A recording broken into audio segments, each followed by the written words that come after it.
That day, when the coffin descended into the earth, the sky dimmed to a sorrowful gray, as if even heaven couldn't restrain its tears. Rain mingled with hushed prayers, umbrellas quivered, and strangers wept softly.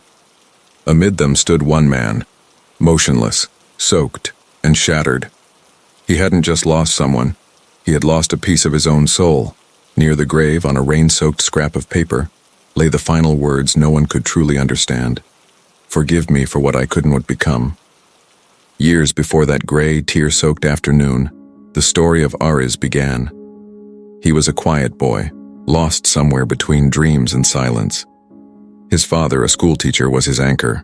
Ares believed that walls could speak and stars could hear his thoughts. But life, as always, doesn't wait for dreamers. When he was 14, his father died suddenly. From that moment, silence became Ares's only companion. He'd spend hours on the rooftop where they once counted stars, staring into the sky as if waiting for a reply. The world outside kept moving, but inside him everything froze the day his father stopped breathing. Years passed. Ares grew into a man the world admired but never truly understood. Intelligent yet distant, kind yet unreachable. He wrote letters no one would read and whispered to shadows only he could see. One evening, while looking through a small box of his father's belongings, he discovered a faded note. Son, never let the rain scare you. It carries messages from those who love you. From that day on, Ares began walking in the rain. He said it made him feel less alone. But deep inside, every drop that touched his skin felt like a memory he could never hold again. Life gave him everything: success, recognition, comfort, but nothing could quiet the ache that lived inside him. Then, one winter evening on a train, an old man looked into his eyes and said softly, "You carry too much silence, son. Sometimes silence kills louder than words." That line struck Ares like lightning. He began writing a journal, pouring out his heart about his father, his fears, his emptiness. But healing isn't gentle. It's a storm that wrecks before it calms. The more he wrote, the deeper he fell into memories that refused to die. Some called it guilt, others called it grief. Ares knew it was love. Love that refused to fade. Then, one night, he disappeared. Neighbors said they saw him walking barefoot through the rain toward the cemetery. He was never seen alive again.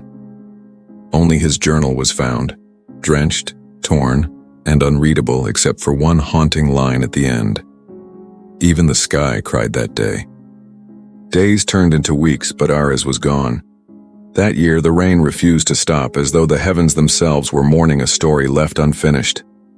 The house on the hill stood still, frozen in time. On stormy nights, neighbors whispered about hearing footsteps on the rooftop, the same one where Ares once counted stars with his father. The only man who never forgot him was Karim, the old caretaker of the cemetery. He had known Ares since he was a boy. He remembered how Ares would bring white lilies to his father's grave and sit in silence for hours. Karim often said Ares' silence wasn't empty. It was filled with words the heart could feel, but the tongue could never speak. One morning, after a night of relentless thunder, Karim noticed something unusual. Ares' father's tombstone was spotless, gleaming. Near it lay a small, mud-covered journal. Gently, Karim picked it up. Under the dim glow of a lamp, he dried its pages and began to read. The first page said only this: "I have finally found peace in the sound of rain." Ares wrote about how he had spent years running from pain, only to realize it was proof that he was still alive. He confessed that the world kept urging him to move on, yet no one ever explained how to move on from the person who taught you how to live. He wrote that when rain touched his skin, he felt the warmth of every prayer his father had once whispered for him. Ares admitted that he had chased dreams, wealth, and applause, but they only made the silence louder. Then one night, he felt something shift deep within, a quiet surrender. He was tired, not of living, but of living without meaning. The rain was calling him, the same way his father once had. The last pages were smeared. The ink melted into the paper like tears. Only one final entry survived. "I'm going where silence ends and love begins again. I will rest beside the one who taught me to dream beneath the stars. And when dawn breaks, I hope the rain carries my last breath to the sky. Kareem closed the journal with trembling hands, a mix of sorrow and peace filling him. That evening, as he returned to the cemetery, raindrops glistened across two gravestones, father and son, looking newly washed, as if the storm had erased the distance between them. Years went by. Children grew up hearing the legend of the boy who spoke to the rain. They called it the crying sky.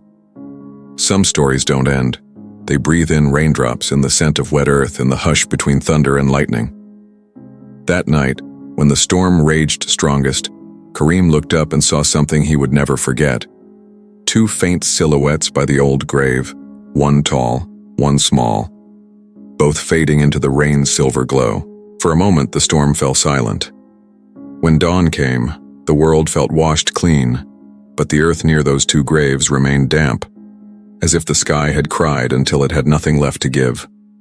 Under the scent of rain and lilies, it was impossible to tell where heaven's tears ended and the story of a son began.